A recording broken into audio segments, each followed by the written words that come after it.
Malawi Brief. Tikulandire nomvera. Akeni Msonda ayikirapo ndemanga pa zakumangidwa kwa avitumbiko mumba amene amangidwa lero chakumasanaku.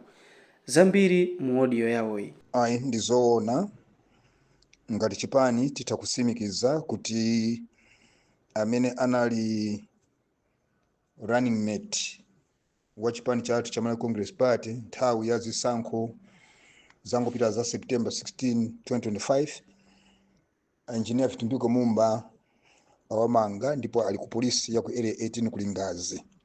Ndinapita kuonana nawo ndipo monga mmene maonera atolankhani pa masamba ya michezo mlandu umene awutsegulira ndi mlandu osekesa omvetsa chisoni komanso mlandu umene Amalawi ambiri akudabwa. Msachidziwikire kuti apa palowa ndale akuti nthawi imene tinali mkatikati moyembekezera kulengezedwa kwa zisankho za September 16, 2025 ife ngati achipani tinapanga press conference kuno ku Chipani ku headquarters, ndipo mutu wa press conference yo unali kuti we got this, tapena kuti ichi tachipeza. Ndiye nzomvetsa chisoni kuti pa warrant of arrest pali ya Vitumbiko Mumba ndi Jesse Kabwira. Press briefing manager sana apange a Vitumbiko Mumba sana apange a Jesse Kabwira. Chidapanga ndi Chipani ndi chimene chinapanga press briefing.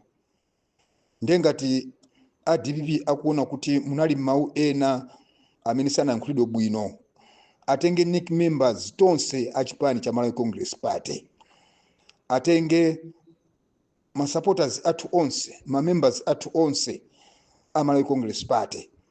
Chifukwa Chipani ndi chimene chinapanga press conference manager sana la Mumba sana la Jesse Kabwira. Ndipo tauza DPP kuti ngati akuganiza kuti atha kuchimaliza Chipani cha Malawi Congress Party pomanga atsogoleri ayiwale. Ngati akuganiza kuti atha kubweretsa mantha mu Chipani cha Malawi Congress Party pomanga atsogoleri ayiwale. Kunjaku Amalawi akuyembekezera zimene iwo analonjeza kuti akalowa mboma awachitira. Amalawi akuyembekezera alandire sugar wochipa mtengo, alandire chimanga cha ku Zambia, alandire fertilizer wochipa mtengo. Amalawi akuyembekezera kuti mafuta azipezeka. Amalawi akuyembekezera ndalama zakunja zipezeka. Amalawi akuyembekezera kuti skulu ana asamalipire mafizi, ngakhale ku boarding ana asamalipire mafizi. Amalawi akuyembekezera kuti awathandiza. Sono izi zoti apereke mantha pakati pa atsogoleri a Chipani kapena Amalawi kuti momoti Amalawi afunse zimene analonjeza apereke mantha zimenezo sakwanilisa. Chifukwa Chipani cha Malawi Congress Party ndi chachikulu. Chipani chinchokhazikika, Chipani chisi cha banja, Chipani chisi cha fuko, Chipani chisi cha dera, ndi Chipani cha Amalawi. Zimenezo sakwanisa ngati akufuna kuthana ndi Chipani cha Malawi Congress Party. Iwo panopo mphamvu zawo, maganizo awo, malingaliro awo, machitidwe awo akhale owatumikira Amalawi. Ndipo ife ngati Chipani tiyesesa kuti Amalawi atumikiridwa bwino malinga ndi zimene Amalawi anayikira mboma a Chipani cha DPP. Chisankho china chili 2030, ndipo ngati akuganiza kuti akatero athana ndi Malawi Congress Party akunama. Ngati akuganiza kuti akatero athana ndi atsogoleri a Malawi Congress Party akunama. Ngati akuganiza kuti akatero apereka mantha pakati pa atsogoleri ochisatira Chipani ndi members a Malawi Congress Party akunama. Chifukwa Chipani cha Malawi Congress Party ndi Chipani chachikulu kwambiri. Tapemphe asataye nthawi ndikuganiza kuti atha kuchimaliza Chipanichi. Asataye nthawi ndikuganiza kuti atha kupereka mantha mkati mwa Chipanichi. Tapemphe atumikire Amalawi. Chifukwa chimenecho chimene Amalawi akuyembekezera. Yes, I can confirm that Engineer Vitumbiko Mumba, who was our running mate during the September 16 general elections, has been picked by police and is at Linga's area 18 police. I went to see him. I've talked to him, and just like you media have seen in social media platforms, what the charges that have been leveled against him laughable, very unfortunate, and it raises eyebrows. And we can say without fear as a party that there is politics here. They're alleging that during the September 16 elections, as we're waiting for the results to be announced, the party held a press briefing here at the party headquarters. And the title of that press briefing was that we got it. We got it can mean anything. And it's very sad that they have picked Engineer Vidumbiko Mumba, and on the warrant of arrest, there's also Honorable Jessica Bwira, who's supposed to be picked. This was not a press briefing held by Vitumbiko Mumba.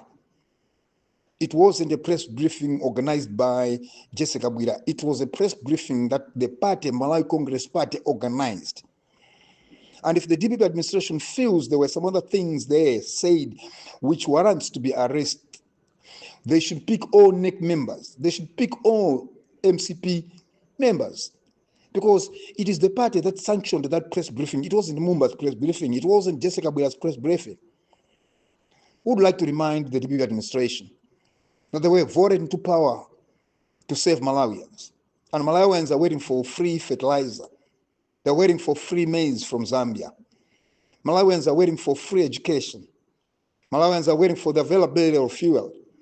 Malawians are waiting for the availability of sugar at affordable price. Malawians are waiting for the availability of forex. Now, if they think they can intimidate, instill fear, try to break and destroy this party, they are wasting their time. Malawi Congress Party is a very strong party. This is a national party. It's not a family party. It's not a tribal party. It's not a regional party. It is a national party. Therefore, we would like to warn the DPP administration that the path they have taken, they won't achieve what they're trying to do. We repeat as a party. It's very sad, it's very unfortunate. And since some of these issues are in court, we want to comment tomorrow. As for Honorable Richard Chimwendo, just as you've heard or seen in the social media platforms, our elders are meeting, and once they meet, they'll give us the publicity, the communication that we can give to our party members. But I can also confirm that he's been called and he surrendered himself at Area 30. So whatever outcome that comes from there, we'll be able to communicate to our party members. But we repeat as a party once again, that press briefing was not organized by Vitumbiko Mumba. It wasn't organized by Jessica Bwira. It was the Malawi Congress Party that organized that press briefing. Now, if the DPP administration feels that there were some treasonous elements or there were some words that were said to warrant an arrest, they should arrest all MCP NEC members. They should arrest all MCP members, MCP supporters, MCP followers, because we sanctioned that press briefing as a party. It's very unfortunate, and we're looking forward that our courts are going to do the right thing to avoid inciting violence. Thank you. Honorable Kenneth Chitatata Msonda, Second Deputy Publicity Secretary of the Malawi Congress Party, thank you for your questionnaire. And this statement, take it, it is coming from the Malawi Congress Party. Thank you. God bless you.